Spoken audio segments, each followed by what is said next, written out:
sweepers, a lot of things to think about, a lot of things to take back home. You know, the future of the truck industry, whether it's hydrogen, battery, combination, is yet to be seen, I guess. But I wish you could have got more insight on the 24 and 27 EPA changes. I talked to Joe last week, and just seeing how everything's going, and he had a bunch of slides he had to pull out. So, but a lot of good information. Fleet disposal, a lot of information and tools that have been recently created, really beneficial. Repair, replace decisions. I know we struggle with that, and many things that obviously we all have to deal with. Budget a lot of times comes to the forefront, or it's January. We all have those same issues. The one thing too, I'll back up one step to the fleet disposal. I don't know if I mentioned it or not, but so for us, Department of Transportation here at PA, we have delegation to purchase our own equipment. All the other agencies have to go through the Department of General Services. Now we don't write our specs for our passenger vehicles. We piggyback off the DGS contracts. We're nothing special. We most of the time our passenger vehicles, but the gentleman that's now the director for the fleet side of the Department of General Services here at PA owned a bunch of car dealerships, so that was his thing. And he's been over there now, I think, 5 years. Time flies. He really changed the model, and we're really trying to create the same model we have over there. So, every either 4 years or 80,000 miles, they're sending those cars to the auction block. And they really have buyers there now. The return on investment is really good. I mean, we're sending vehicles to the same auction as the anti-model auction. And it's pretty obvious which ones are PennDOT and which ones are DGS or we are, unfortunately, really real level. What's that? Ours are at end of life. End of life. There's no doubt about it. There's no arguing that. So we're trying to emulate that model, and the use of the fleet disposal tool that was just created is of big help. And of course, we all have laws and legislation that we have to work around too. A lot of information. Another big topic, especially earlier in the week, was staffing needs. It's across the board. It's just not our mechanics and operators. It seems like all our positions, whether it's in maintenance, design, or construction. And then we're lucky enough to hire these folks, retaining those folks. So we just got good news this morning. I think I mentioned it earlier in the week. For our staff, our garage staff, we were trying to do a 4-day work week. We started in April. We thought this was real easy because some of the shops and PennDOT already have this in place. Should be easy, right? It is almost September. We just got word today that we were approved. So, and that that's something the mechanics came to us.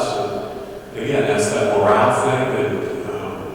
And for our side of the house, we have the central office staff, so we typically work 7 to 3. Central office is 8 to 4, 9 to 5. So we're gone when you come back and trying to change cars out. This will open up our garage, to help serve those folks better. So it really benefits all of us, and everybody excited. We get weekends every week, so it works out well. So Always be Friday. no, it's staggered. So one's half the staff will be off Monday, the other half will be off Friday. We have coverage all week. And instead of 7 to 3, it's 6 to 4:30 now? Because of the 10-hour day, something like that. Yeah, it was, the mechanics came in my office, they requested that, and they like me to have a gold bar on my desk. And I had people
road safety is a big thing.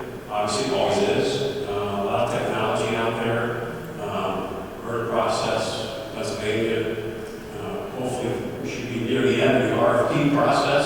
We'll be able to go out to bid for the ATMA. The other item with the line painters and to get folks, line stripers, and get folks out of the back cab. One thing we just did, we just got our very first striper with props in it. We were down in Maryland, checked with Tim, and I was a little concerned at first. There's not a lot of room back there. We're fully enclosed cab. We got AC, we got all that good stuff back there. But we had a first unit with rollover protection. Just arrived a month and a half ago, 2 months ago. And I was pleasantly surprised it didn't take up so much space as I thought. The only issue will be Philadelphia. Each district has two machines, and then one is a low profile, all the way up low bridges in the Philadelphia area.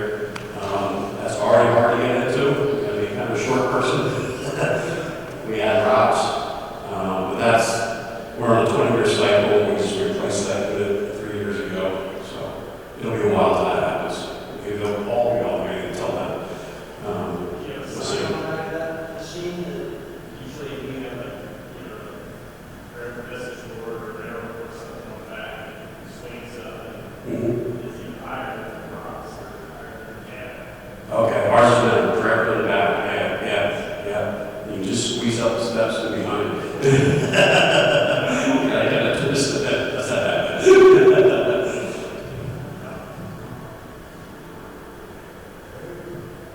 So, just a lot of information, a lot of stuff to think about. Any other comments